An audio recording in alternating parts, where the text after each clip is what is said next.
बिस्मिल्लाहिर्रहमानिर्रहीम। अस्सलामुअलैकुम व्यूवर्स। आज का हमारा जो टॉपिक है वो है स्ट्रक्चर ऑफ हीमोग्लोबिन। लेकिन स्ट्रक्चर ऑफ हीमोग्लोबिन स्टार्ट करने से पहले हमें ये पता होना चाहिए कि हीमोग्लोबिन क्या चीज़ है, हीमोग्लोबिन का फंक्शन क्या क्या है। हीमोग्लोबिन बेसिकली हमारे पास एक पिगमेंट है जो कि आरबीसी के अंदर होते हैं या एरिथ्रोसाइट के अंदर होते हैं, और इसका फंक्शन ट्रांसपोर्ट ऑफ गैस में होते हैं। गैसेस यानी ऑक्सीजन और कार्बन डाइऑक्साइड का जो ट्रांसपोर्ट होता है, इसमें हीमोग्लोबिन का मेन फंक्शन है, मेन काम हीमोग्लोबिन का है। अब हम स्ट्रक्चर ऑफ हीमोग्लोबिन की तरफ आते हैं। हीमोग्लोबिन बेसिकली हमारे पास टेट्रामर है। टेट्रामर के अंदर हमारे पास 4 मोनोमर्स होते हैं, 2 अल्फा और 2 नॉन अल्फा का मतलब ये है कि ये बीटा भी हो सकते हैं 2 मोनोमर्स, ये गामा भी हो सकते हैं, ये डेल्टा भी हो सकते हैं। तो इसीलिए हम 2 अल्फा चेन और 2 नॉन अल्फा चेन कहते हैं।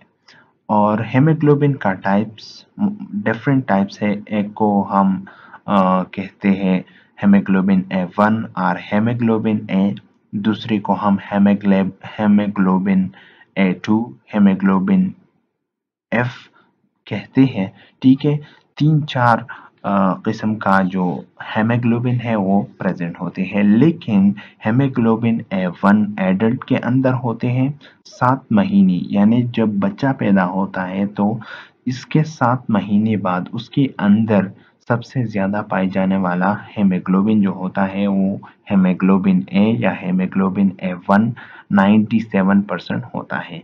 ठीक है, फिर जो हेमोग्लोबिन होता है एडल्ट्स के अंदर वो हेमोग्लोबिन A2 होता है।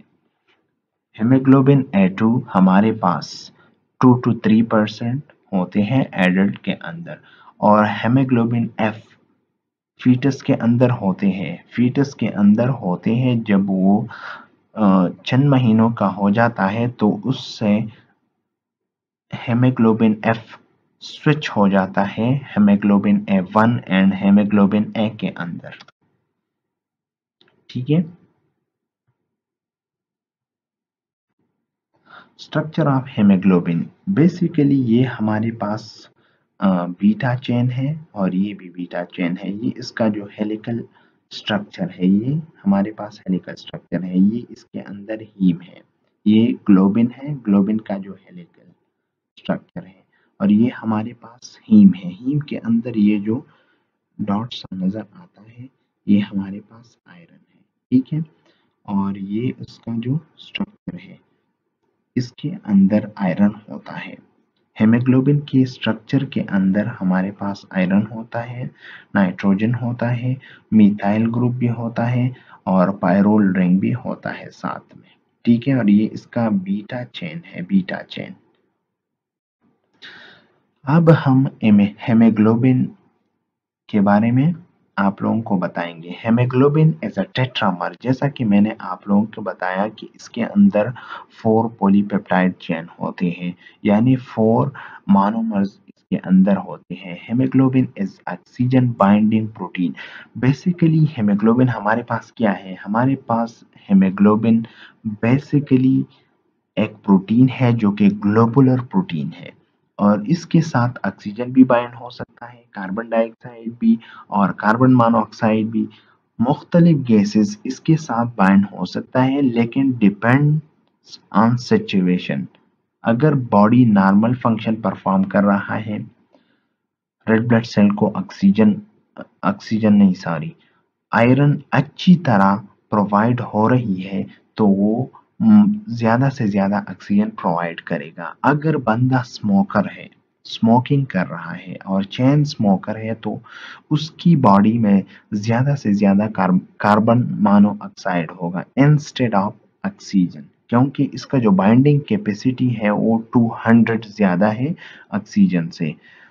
ठीक है, hemoglobin consists of 4 polypeptide subunits 2 alpha chains and 2 non alpha. Non alpha का मतलब मैंने आप लोगों को पहले ही बताया कि नॉन अल्फा का मतलब ये है कि ये डेल्टा भी हो सकता है, ये गैमा भी हो सकता है, ये एप्सिलॉन भी हो सकता है, ये कोई भी चेन हो सकता है, लेकिन इसके लिए हेमोग्लोबिन के लिए ज़रूरी है कि 2 जो चेन होंगे वो अल्फा होंगे। Fact about hemoglobin: each red cell has 640 million molecule of hemoglobin।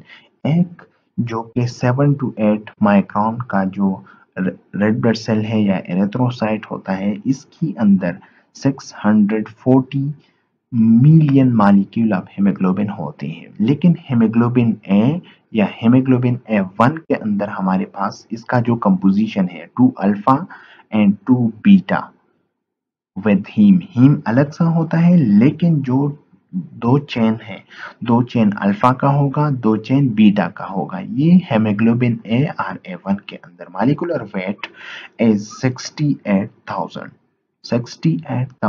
और 64,500 डाल्टन्स है।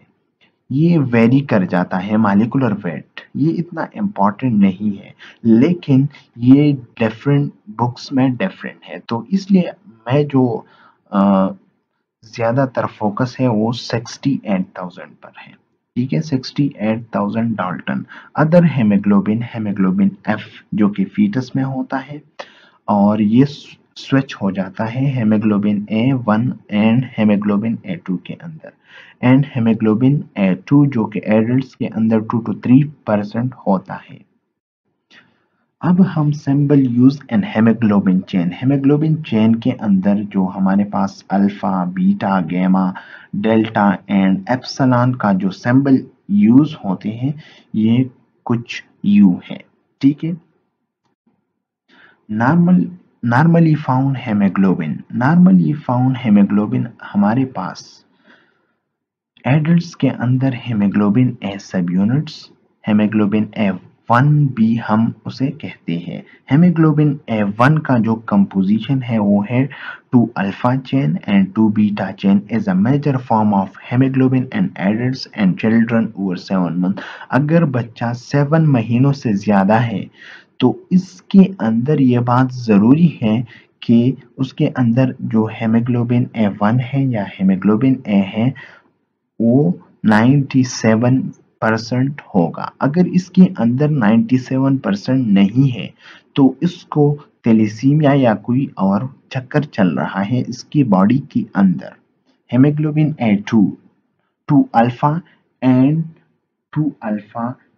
2 डेल्टा, ये इसका कंपोजिशन है, is a minor form of haemoglobin. क्योंकि अगर हम देख ले तो हमारे पास हेमोग्लोबिन ए1 मेजर है, हेमोग्लोबिन है फॉर्म, लेकिन हेमोग्लोबिन ए2 हमारे पास माइनर फॉर्म ऑफ हेमोग्लोबिन है एडल्ट्स के अंदर। It forms only 2 to 3% of total haemoglobin.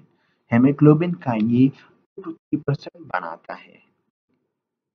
Adults haemoglobin A and haemoglobin A2 आप देख सकते हैं, स्ट्रक्चरल फार्मूला है 2 अल्फा 2 बीटा, और ए2 के अंदर हमारे पास 2 अल्फा एंड 2 डेल्टा। ठीक है, embryonic hemoglobin, the human embryonic hemoglobins discovered in 1961। 1961 के अंदर एक बंदे ने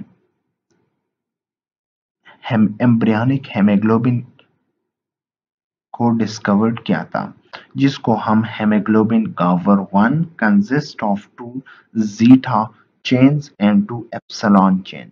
हेमोग्लोबिन गावर 1 हमारे पास इसका कंपोजिशन क्या है, 2 जीटा चेन्स और 2 एप्सिलॉन चेन्स, इससे ये बना हुआ होता है।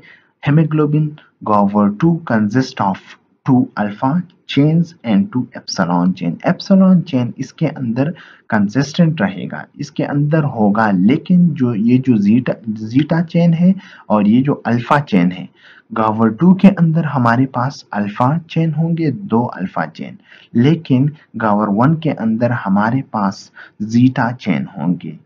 ठीक है,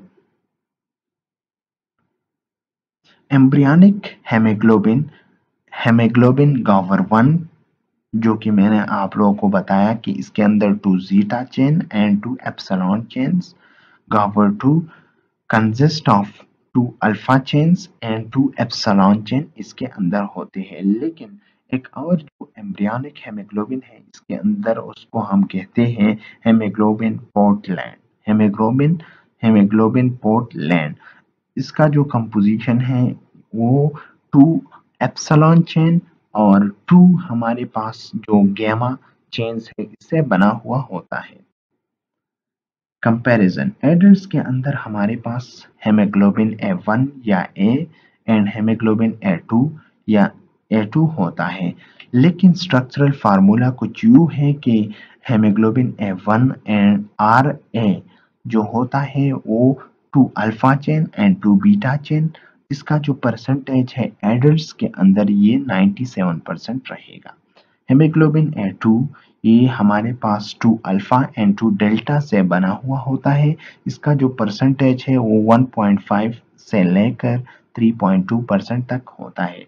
फीटल के अंदर हमारे पास हेमोग्लोबिन F जो कि alpha and gamma 2 alpha and 2 gamma chain से बनी हुई होती है। और हेमोग्लोबिन बॉन्ड्स ये हमारे पास 4 गैमा चेन से बनी हुई होती है। ठीक है, एम्ब्रियोनिक का मैंने आप लोगों को बताया कि हेमोग्लोबिन गावर 1, गावर 2, हेमोग्लोबिन पोर्टलैंड, ये हमारे पास एडल्ट एम्ब्रियोनिक स्टेज पे हेमोग्लोबिन का टाइप्स है। Structure of haemoglobin, haemoglobin basically हमारे पास टेट्रामर्स है। टेट्रामर्स का मतलब ये है कि ये 4 पॉलीपेप्टाइड चेन से बना हुआ होता है। ठीक है, ये 2 अल्फा चेन्स होंगे 2, जो इसका जो अमाइनो एसिड है 141 अमाइनो एसिड कंबाइन होके अल्फा चेन बना देता है। लेकिन 2 नॉन अल्फा चेन्स होंगे इसके अंदर। इसका मतलब ये है कि ये बीटा भी हो सकते हैं, ये गैमा भी हो सकते हैं, ये डेल्टा भी हो सकते हैं, ये फीटस हेमोग्लोबिन भी हो सकते हैं। फीटस हेमोग्लोबिन का जो कंपोजिशन है, ठीक है, लेकिन बीटा जो चेन है उसकी जब हमारे पास 146 अमीनो एसिड कंबाइन हो जाए तो उससे हमारे पास बीटा चेन बनता है। Helical, each polypeptide chain arrange in helical structure. इसका स्ट्रक्चर कैसा होगा? ये हेलिकल स्ट्रक्चर होगा। There are 8 helical segmented design A to H। A से लेकर एच तक जो हेलिकल सेगमेंटेड है वो हमारे पास 8 है। Iron of heme is covalently bonds to histamines at position F on H segment. Heme structure, heme consists of protoporphyrin protoporphyrin ring with an iron atom at center। Iron atom उसके centre में होगा। ठीक है, और इसका जो ring होगा वो प्रोटोपोरफायरिन रिंग होगा। ठीक है, the protoporphyrin ring is consist of 4 pyrrole group which are united are joined by methane bridges। मीथाइन के साथ उसने बॉन्ड बनाया होगा। क्लोरोफिल और हीम के अंदर जो डिफरेंस है वहां पर मैग्नीशियम है क्लोरोफिल के अंदर, लेकिन यहाँ पर क्या है? यहाँ पर हमारे पास आप देख भी सकते हैं, यहाँ पर हमारे पास आयरन है। प्रोटोपोरफायरिन रिंग के अंदर हमारे पास क्या है? सेंटर में उसका आयरन है, लेकिन ये 4 पायरोल ग्रुप्स से बने हुए होते हैं। लेकिन जो क्लोरोफिल है वो उसके अंदर क्या होगा? उसके अंदर मैग्नीशियम ग्रुप होगा, और उसने जो बॉन्ड बनाई है या जो ब्रिजेस बनाई है वो मिथाइल ग्रुप के साथ बनाई हुई है। हेमोग्लोबिन हीम हमारे पास एक ग्लोबुलर प्रोटीन है और ये 4 पायरोल रिंग से बनी हुई होती है। Pyrrole ring attach with each other in a cyclic form of tetrapyrrole compound called protoporphyrin। जब हमारे पास 4 पायरोल रिंग कंबाइन हो जाता है एक साइक्लिक फॉर्म में, तो उसको हम टेट्रा पायरोल कंपाउंड कहते हैं, जो हम pro proto four protoporphyrin उसे हम कहते हैं। Iron bind in centre of protoporphyrin haem proto protoporphyrin with iron attached to a peptide chain and it's called hemoglobin monomer। उसको हम hemoglobin monomer कहते हैं। heme is suspended in a pocket formed by the folding of the polypeptide chain। The 4 polypeptide chain make contact at alpha 1 beta 1 and alpha 1 and beta 2। ये जो haem का जो structure है आप देख सकते हैं, ये हेमोग्लोबिन है। इसके अंदर जो है ये हमारे पास हीम है, ये जो रेडिश कलर है ये हमारे पास आयरन की वजह से। हेमोग्लोबिन का जो स्ट्रक्चर है ये हमारे पास आरबीसी है या एरिथ्रोसाइट है। एरिथ्रोसाइट के अंदर हमारे पास ये 4, इसको हम टेट्रामर भी कहते हैं। टेट्रामर का मतलब ये है कि इसके अंदर हमारे पास 4 मोनोमर्स होते हैं। 4 मोनोमर्स का मतलब ये है कि एक अल्फा चेन है, एक और अल्फा चेन है, मतलब 2 अल्फा चेन और 2 बीटा चेन हमारे पास कंबाइन होकर टेट्रामर बनाता है। लेकिन इसके सेंटर में हमारे पास हीम ग्रुप होता है, ये आप देख सकते हैं। और ये जो रेडिश कलर का है इसको हम आयरन कहते हैं, ठीक है। और ये जो आप देख सकते हैं ये हमारे पास हेलिकल शेप है, helical shape of the polypeptide molecule. Structure of haemoglobin, मैंने आप लोगों को बताया कि हमारे पास क्या है, मोनोमर्स हैं। 4 monomers combine to form tetramers, tetramer, और इसको हम हेमोग्लोबिन बोलते हैं। लेकिन यहाँ पर जब आप आए तो इसके सेंटर में आयरन है, ये हमारे पास पायरोल रिंग है, ये जो नाइट्रोजन है और इसके साथ मिथाइल अटैच है, ठीक है। डेरिवेटिव्स ऑफ हेमोग्लोबिन का मतलब क्या है? Oxy haemoglobin, haemoglobin with oxygen. जब हेमोग्लोबिन के साथ ऑक्सीजन होता है तो उसको हम ऑक्सी हेमोग्लोबिन बोलते हैं। D oxy haemoglobin, D oxy haemoglobin, haemoglobin without oxygen. अगर हमारे पास हेमोग्लोबिन के साथ ऑक्सीजन नहीं है तो इसको हम डी ऑक्सी हेमोग्लोबिन बोलते हैं, ठीक है। ये जो चंद डेरिवेटिव्स है, लेकिन ये जो मेटा hemoglobin है, met hemoglobin contains Fe3 instead of Fe2 in heme group। heme group के अंदर जो ये फेरिक फॉर्म है उसकी बजाय हमारे पास क्या होता है, फेरस फॉर्म होता है, तो हम इसको मेट हेमोग्लोबिन बोलते हैं। कार्बोनाइल हेमोग्लोबिन, कार्बोनाइल जब हमारे पास कार्बन मोनोऑक्साइड बाइंड हो जाता है फेरस फॉर्म के साथ, तो वहां पर, लेकिन कार्बन मोनोऑक्साइड हमारे पास एक पॉइजन है, पॉइजन गैस है, या जो स्मोकर है या जो चेन स्मोकर है उसकी अंदर इंस्टेड ऑफ ऑक्सीजन बाइंड हो जाता है। लेकिन इसका कार्बन मोनोऑक्साइड का जो बाइंडिंग कैपेसिटी है वो 200 टाइम हायर देन ऑक्सीजन, ठीक है। तो ये आसानी से हेमोग्लोबिन के साथ बाइंड हो सकता है, लेकिन हेमोग्लोबिन जो ऑक्सीजन के साथ बाइंड हो जाता है उससे ये 200 गुना ज्यादा फास्टर है। Haemoglobin combined with carbon dioxide is non-covalently bound to globin chain of hemoglobin। carbomonohemoglobin transport a carbon dioxide in blood is 23%। 23% का जो कार्बन डाइऑक्साइड ट्रांसपोर्ट होता है वो कार्बोमोनो हेमोग्लोबिन के थ्रू होता है। ग्लाइकोहेमोग्लोबिन हमारे पास HbA1c, ये एक टेस्ट है जो कि मोस्टली डायबिटिक पेशेंट करते हैं। ये 3 महीने का टेस्ट होता है, लेकिन इसका जो नॉर्मल वैल्यू है या 7 या लेस देन 7, होता है। बेसिकली जो डायबिटिक पेशेंट हैं तो वो 3 महीने का जो शुगर लेवल है उसका एक रेंज चेक कर लेता है, लेकिन ये परसेंटेज में होता है।